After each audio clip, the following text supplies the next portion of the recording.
So this is the next section, is about dampness, breathability, vapor movement, and so on. Quite interesting topics and quite important topics in all buildings, yes? Fine. So we have been doing research on dampness for about 5 years.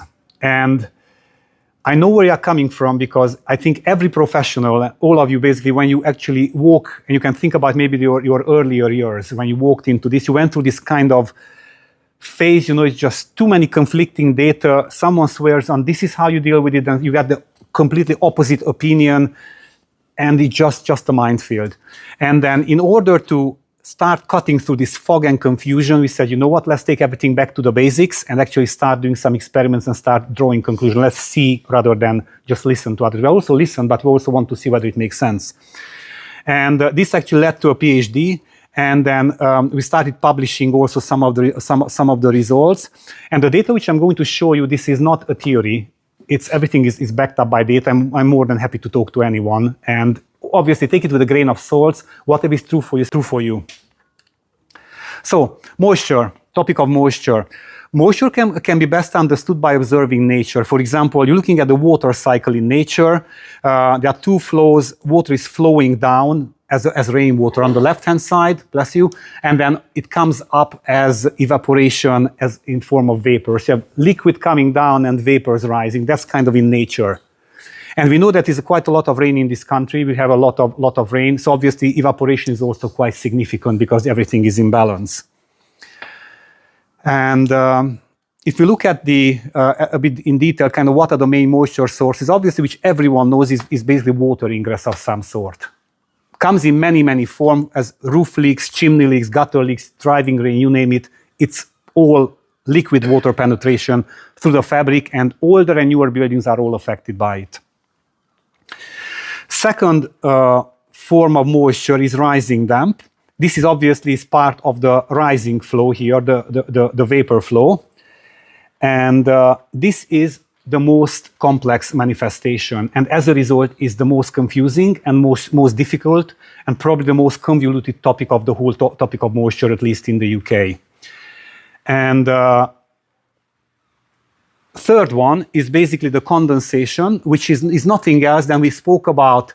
Liquid is between liquid and vapor transformation due to temperature and humidity issues, and thermal bridging, for example. And these are kind of the three major things, overly simplified the whole thing. And what I'm going to do, I'm going to actually look at the rising damp particularly, just a couple of slides, because I want to introduce a few concepts which actually, if you don't understand it, muddles up the whole thing, and if you start understanding it, starts clearing up the whole confusion. So we went through the whole rising damp thing, people saying that it exists, it doesn't exist, it's very, very. Have you been exposed to any of this thing, or it was very, very clear from day one? Okay. Yeah. Okay, good. Yeah, me too. That's the thing, that's what it is. So basically, then we started research. We started very, very simple. We actually have taken one single brick, as you can see up here, and we put a lot of sensors inside and outside, and added some water, and we wanted to understand how things are going. You cannot get it simpler than that, because every big cathedral starts with one piece of brick or one piece of stone. That's kind of your building block. And then once we actually got kind of the basic, then we started complicating. We added the mortar bed, then we added the soil and everything else, still in the lab because we can control the parameters. Then we started building small walls in a forest or on a field, sheltered, so the rainwater is out of the picture. And then eventually we went back and started sampling real buildings with, as you can see, a lot of sensors and a lot of cables going into the wall, until we finally started seeing some patterns and it started making sense. When was this done? Sorry? When was this done? Last 5 years. Okay. Started from scratch. We said, okay, whatever, I don't care what anyone's, I want to see it with my own eyes. This is part of Strathclyde University. Yeah, we started basically in core conservation as kind of a side project. And then eventually the data started coming out fast. Everything started falling into place. And they said, might as well, and they started writing up papers, and then it actually became a PhD. And what we realized is that one surprising discovery here it was that rising damp is not what they say it is. Or the very common thing is that you have a brick here. You see, let's say this is your house. is sitting on the ground, on the soil. And then this brick basically acts as a wick, or let's say just so you can see it as a wick. And then the moisture actually rises through capillary action and it sucks up all the water. And that's what it is basically. That's the common thing, is rising and capillary action. And it's not quite like that. And the reason for this is because, yes, capillary action exists. And if you actually take, I show you here, you take a brick and you subject it to liquid water, it's actually sitting in liquid water, you get capillary action. And here, yes, you obviously have capillary action. And yes, you can have capillary action, in certain cases when the building floods or you have a very, very high water table, there are certain scenarios when you can get capillary action, when the water table is, I'm trying to find my cursor somewhere here, the water table is high enough to reach the bottom of the bottom of the building here. And these cases exist, but most of the time, when the building has drainage or it's summertime or the water table is lower, the water table is way below the building. It's not there. And when you don't have that situation, you don't have enough water. How are you going to suck some water up when there's no water there? Just kind of common sense scenario. It's just not enough water. And what happens in this scenario, and this is the most common scenario, is that you have a water table somewhere on the lower end, this blue section here over there, and then you have kind of a damp drained soil where, yes, it is damp, you have moisture, but it's drained, and what you have actually just have the evaporating soil, so you get a vapor phase. And what will happen? You have the capillaries here, and here is kind of a blown up picture. And then the vapors actually start going up as the moisture evaporates outside around the building. It will, here under the building, it will evaporate into these capillaries, and it actually starts filling up the capillaries through this, shows a six-stage process. This is, by the way, I borrowed this from a German textbook. It's not my invention. Actually, this has been documented. And initially you have the vapors. You have actually, imagine you have a completely dry capillary, you get one layer of water, you get two layers, and so on, it starts building up.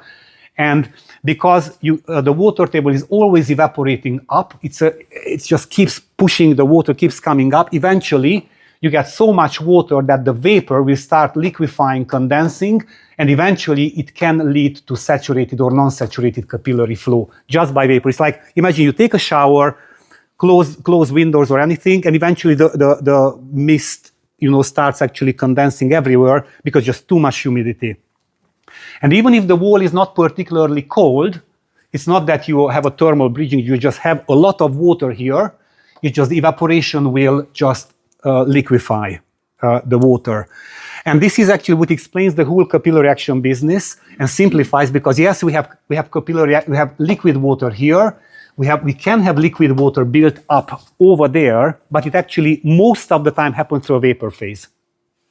And this is very important because if you don't understand that you are still chasing the capillary action as such, that the wicking effect, then it leads to the wrong conclusions. You say that, okay, I can get rid of rising them by putting drainage. The drainage will take away the liquid water and I'm done. I sorted the problem.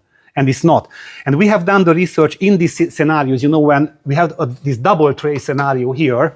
We started with mildly damp soil, and then we could control the amount of humidity which is actually in the soil here. And we found that even if the soil is completely drained, that when you squeeze the soil, nothing is coming out of it, it will still build up over time and creates all the manifestations of rising damp, which kind of showed the situation that it's a vapor-based action. Plus, because we had all these sensors in the walls and we're taking a lot of readings, we have done comparative readings when you obviously had a capillary action. When we actually dumped 2 cups of water at the brick, actually it was rising in half an hour. You could actually see almost how the water rises in the lab because it was all saturated. And then we have taken this, for a few months, and we're actually looking at the very, very slow process. They had very, very similar, and that's why we started connecting, because otherwise we never thought about that. But we're taking the readings and just, my God, we're looking at the same manifestation. One, it takes an hour, the other one takes 60 days. But just the timeline was different. And that's when we actually was one of the discoveries. So, yes? Are they coming from the outside of the bricks and then going in there? No, yes, it can. Because when you have the problem with actually doing this research, actually, let's say you are a person who is interested in this, and then you actually jump out to this wall or that wall, and you start analyzing and start putting sensors. You have so many variables because you have temperature changes, you have rainwater, you have, you know, the water table and everything which we had here from the ground. You have a bunch of stuff there. And in the lab, you can separate these things. So basically, in this case, because it wasn't raining on the brick in that example, I was able to separate these effects and study them one by one, rather than put something in a wall, a sensor in the wall. It's just too much. If you don't have the basics, you just get overwhelmed. It's just too complicated. You're not going to know what is causing what. We're looking at some of the stuff in one week. It took over 6 months. We have done the experiment and redone it, and have done it with salty water, and we have done it with tap water. Is any difference? If I ask you, hey, can you tell me what is the difference whether you have actually, in this case, salty water, you know, like soil water and tap water? I didn't really find anything in the scientific literature. It was kind of one of these things. People were doing various experiments about rising damp, and sometimes it wasn't even specified what they use. It was kind of one of these, so probably trivial point, because it doesn't matter, you know, because water is water. And what we found, and it's going to be in a moment, it matters a lot. And it's really, really important what type of water are you having.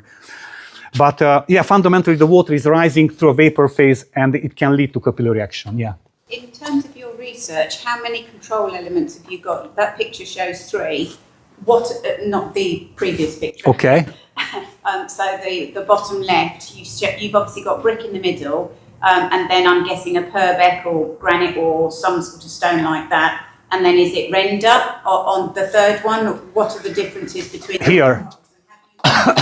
Rendered, is that a hydraulic render or is it a cement? We have done, this is just a snapshot. We have done a lot more experiments than what is shown here, not only 3 and 4. And we actually always wanted to understand one phase and then added another variable and wanted to see changing them one by one. In this particular example, obviously we have rising them in the building, because we already understood kind of what is the phenomenon.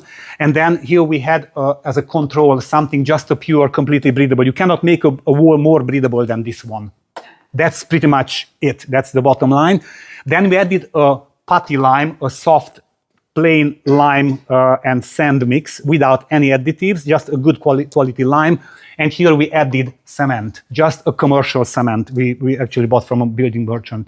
And we just wanted to find out, under completely similar conditions, these are some of the wireless sensors actually sitting, some moisture sensors going, different sensors going all the way down. So actually we had a moisture profile. We wanted to understand basically, if everything else is equal, what difference the various lime and cement. This was one kind of a start about this experiment.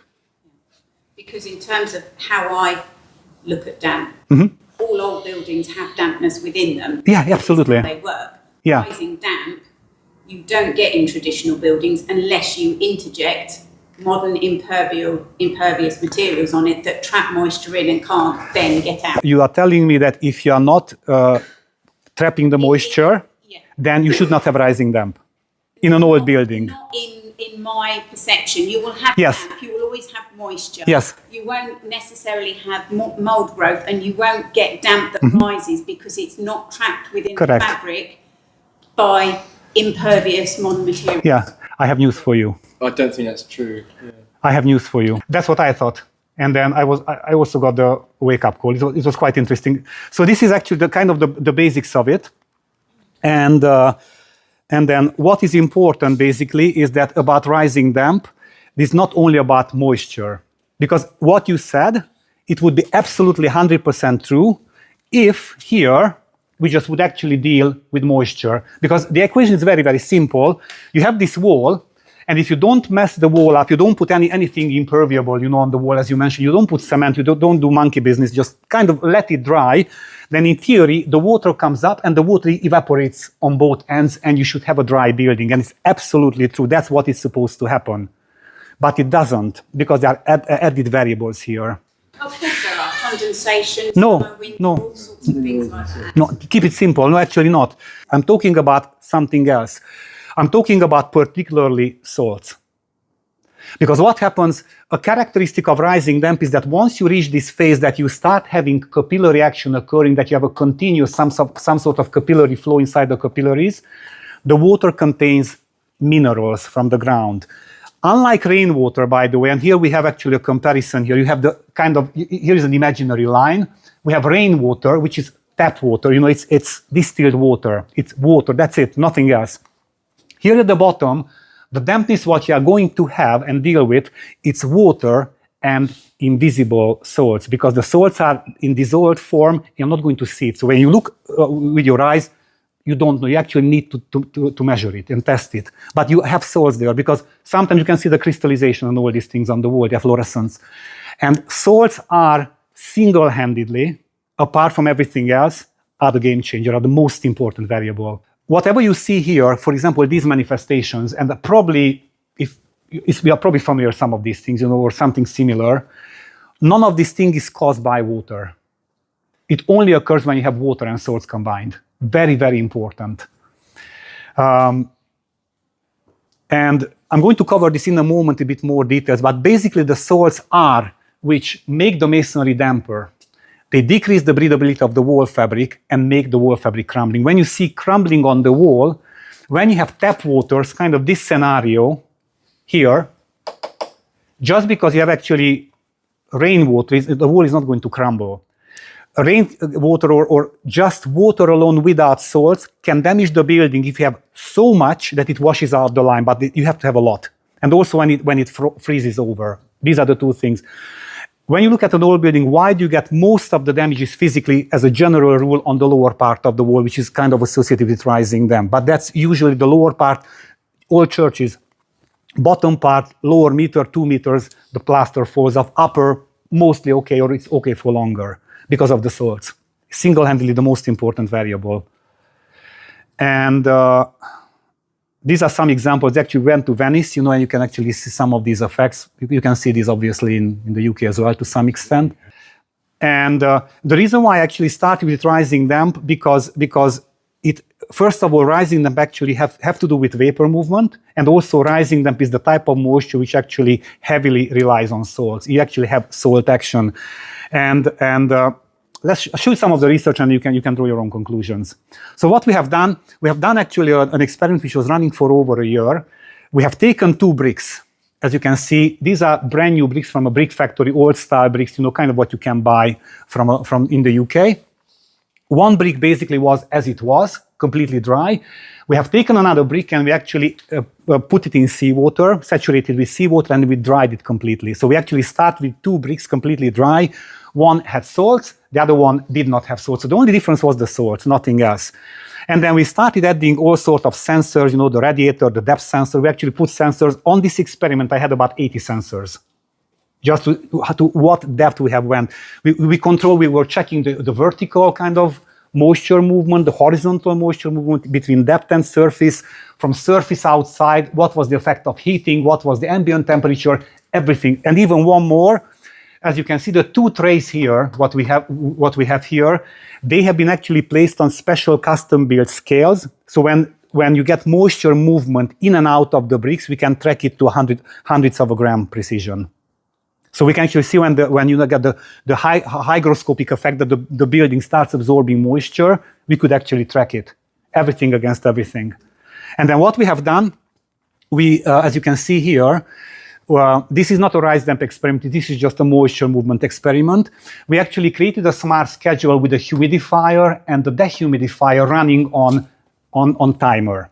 So what the program was, we actually did a bit of trial and error to make sure that it runs. So we wanted to have a stable condition, not to have too much water and the brick starts getting wetter or it starts drying, kind of running it sideways. So what we have done, we had 30 minutes of wetting, turn on the humidifier, and 90 minutes of drying. And that was kind of, by experiment, a stable condition. It was just going up and down. And then as you can see, this is a 17-day period. You can see that the moisture movement is fairly flat. You know, it just goes up kind of sideways. It doesn't go up, doesn't go down. It's kind of sideways. And, huh? What do we see exactly? So what we have here, basically, we have these cycles, you know, up and down, wetting, drying, wetting, drying, wetting, drying, like a seesaw. And we have basically many of them over 17 days. You have 12 per day. You can just up and down, up and down, up and down, up and down. And you get that on the screen, this yellow thing. This is 1 day, 12 cycles. And you get a number of days here. Is you adding water once a day? No, ongoing. Half an hour vapor, as you can see here. Half an hour humidifier, misting the whole thing. 90 minutes sucking it out, misting. Is the whole time on off? Running around the clock. Basically, because I wanted to create the same conditions over and over so I can actually see the patterns, because it's repeating the same thing. And I wanted to actually see what changes it causes to the masonry. I was just wondering if there was a barometric variable built into this. It might have. We found actually quite interesting data. I don't want to complicate it, just keep it simple for now. But fundamentally, as you can see, that during this up and down wetting drying cycle, we had the ambient humidity was 63 to 95%. So it means that towards the end of the drying cycle, before this kicked in, it was around 65%. And then when it actually this switched off itself, it was around 95%. It was basically a constant variation, humid kind of day, night, or any only on timer, much faster. And then what we found here is that, so here is the brick, just imagine, so here is the brick, I have the humidifier kind of dumping humidity taking out, and this is 95 to 65%. And then I put a sensor, I've taken a sensor, and I actually put the sensor on the surface of the brick, not in the brick, it's just basically kind of against the surface.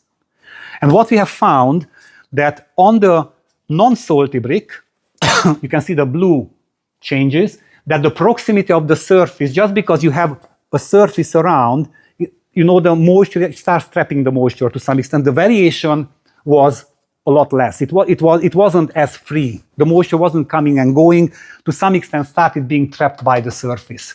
And then when we actually looked at the salty brick, again, a salty brick on the surface, the variation was even less. Which basically, what basically happened, that once you have a salty surface, the salty surface doesn't let go of the humidity. It stays there. Open air, goes back and forth. You actually everything flies. On a non-salty brick, it has some effect on the moisture movement. But when you have a salty brick, it has a lot of effect on the moisture movement. And we start looking kind of why is occurring, like what the salts have to do. The brick is breathable. We didn't put any cement, but the salts are affecting the movement of vapors. And what we found is that, looked a bit in the chemistry and everything else, and we found that if you have the water molecules, you probably know that the water molecules actually has a polarity plus minus hydrogen, oxygen, and then the surface energies of the materials, they trap the humidity. This is with the tap water. And when you have salts in the picture, here you have actually kind of big salt molecules, they trap the humidity, so the moisture gets trapped on the surface by electrochemical effects. It's like static electricity type. It actually traps the water. And then when we went further, actually I'll show you here, when we looked at depth, so anyway, fundamentally we found that by adding salts to the wall, so having salts in the mix, the evaporation potential decreased by about 5 times. You can see the green and the blue. So the salts trap moisture in the masonry. And then when we're looking at the depth, the same thing, because we put sensor in the depth, we found very, very similar from 13% to 2%. You can see that in depth is basically, is just constantly damp. And the reason why this is happening is because when you look at the capillary, you have these static charges. Ladies know this better because, why do you need to dust all the time, the mirrors and the house?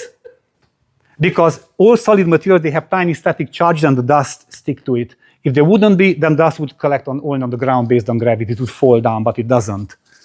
And what happens when you have salts? You have these salt ions, these chemical molecules.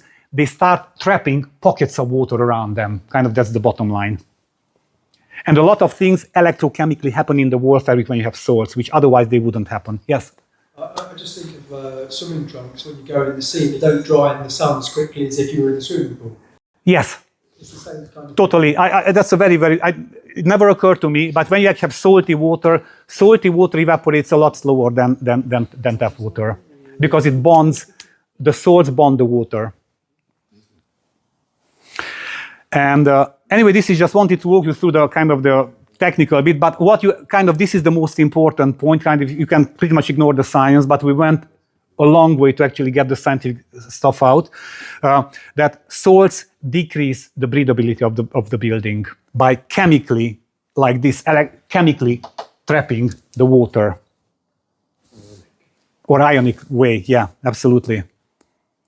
And as a result, basically the evaporation decreases by about 5 times based on our measurements, and salts themselves act as a moisture barrier.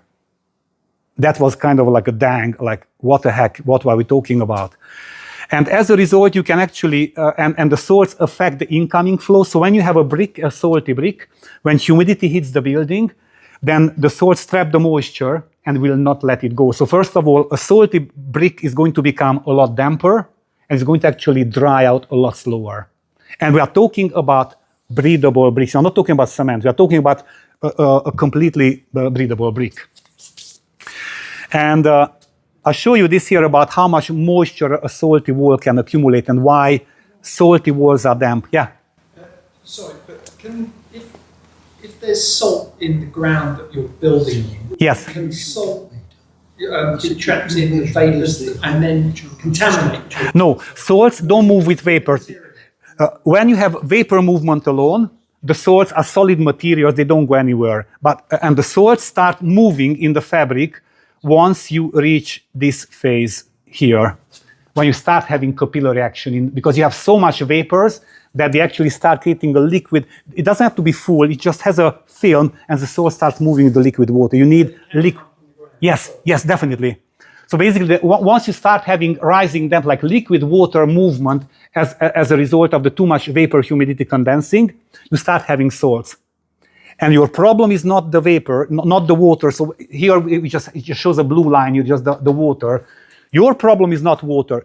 Your problem are the salts, really. Because here you have water, it gets in the building, and if you don't mess with it, you don't put cement, it will evaporate out. And everything what you actually learned about building conservation, you know that keep the building fabric breathable. It's true, and it works like works really well. It's 100% true. But once you actually start getting into this lower part of the fabric where you actually have mainly salt wetting, not tap water wetting, not rainwater wetting, but you have salts added to it, the whole thing changes, because then it means that the water is actually going to go in, stay there for longer, it's not going to evaporate out.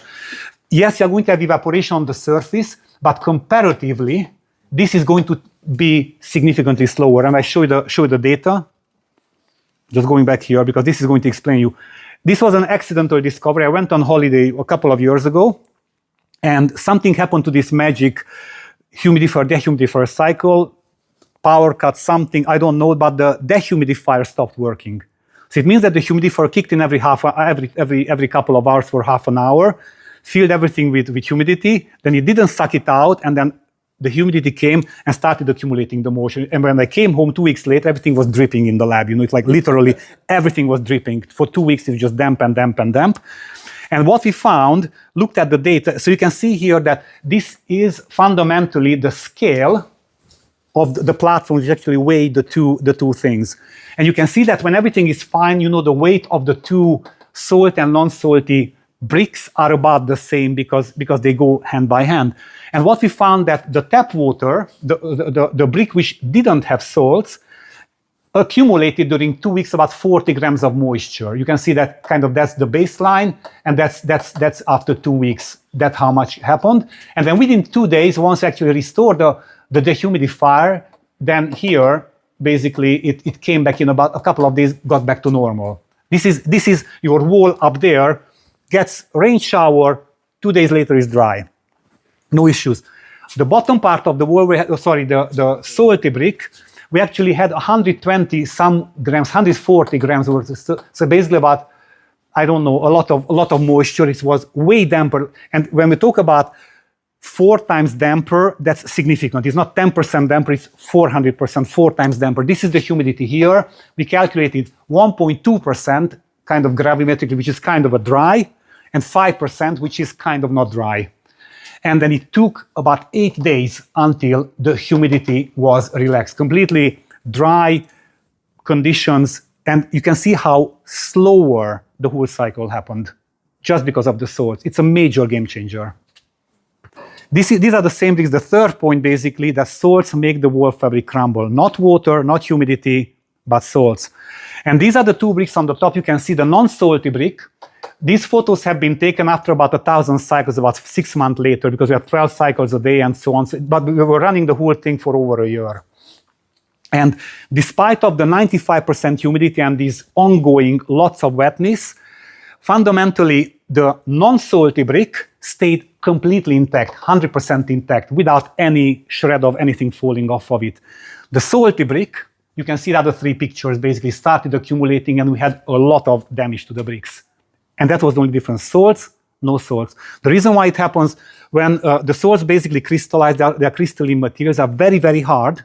And once you apply, basically, the damage occurs when the humidity goes up, then the salts move. You get increased capillary action. And when you get into the drying phase, the salts crystallize. And when the salts crystallize, they expand 5 to 10 times in volume. And as a result, that's what actually breaks down the fabric and it starts crumbling. Salts are what makes masonry. When you see crumbling masonry, it's salts, not water. Kind of wrapping up the whole cycle. Now you can see that on the top of the wall, you have rainwater, which is basically has low moisture retention and high breathability. Everything is true what you know about conservation. The building deals with it on its own. When you're actually going on the lower part of the wall, you have high moisture retention and low breathability because on the account of salts. So fundamentally, this means that you can have two, and kind of answering the question about what if you put cement, you have two types of moisture barriers. One is cement, kind of physical moisture barriers. You know, you make the mistake, you put cement on the wall. Okay, you remove the cement, fine, you reverse that problem. But with that, you cannot reverse the problem of salts because the salts stay in the salts are scattered all over the place. And you cannot, but virtually salts behave in a way like cement. They have the same function, only it's not added to the wall, they get into the wall. And as the building ages, the situation gets worse and worse. Yeah? I think somebody told me that in Brighton, a lot of these bungaloo buildings, they used to use salt water to mix the mortar.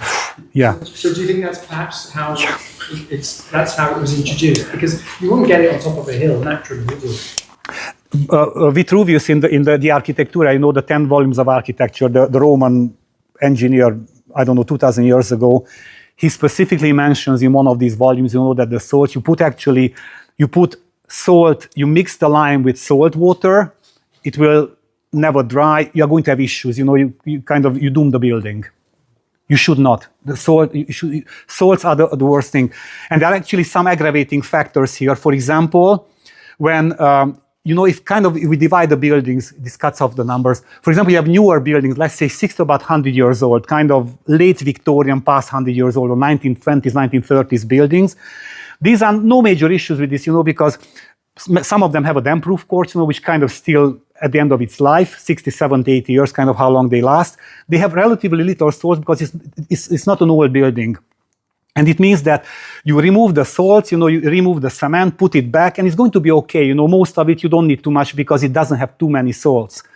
If you start looking at the mid-age buildings, kind of 100, 150 years old, you have more salts, and kind of taking the cement off and just adding a lime is going to become less and less workable, because what happens, you start having salts, you take your fresh lime, you know, the lime putty mortar, you apply it on the wall, you wet the wall, because you know you need to wet the wall before you apply the cement, and then it means you start dissolving the salts, so it means your lime, salts start migrating into your lime, and even before the lime dries, you're going to have salts in your lime, because it's going to actually move into your thing. And eventually, 5 years later, the whole thing starts coming off, and they say, well, it's normal because lime is a sacrificial material. Guess what? If you don't have salts, lime, it doesn't have to be sacrificial, or the sacrificial aspect, it doesn't reduce it to 3 to 5 years, but maybe 50 years. It's okay with me, I can do that. But other than that, if you have to replaster a wall every 3 years, 5 years, maybe 10 years, depending on its salinity, it can become costly.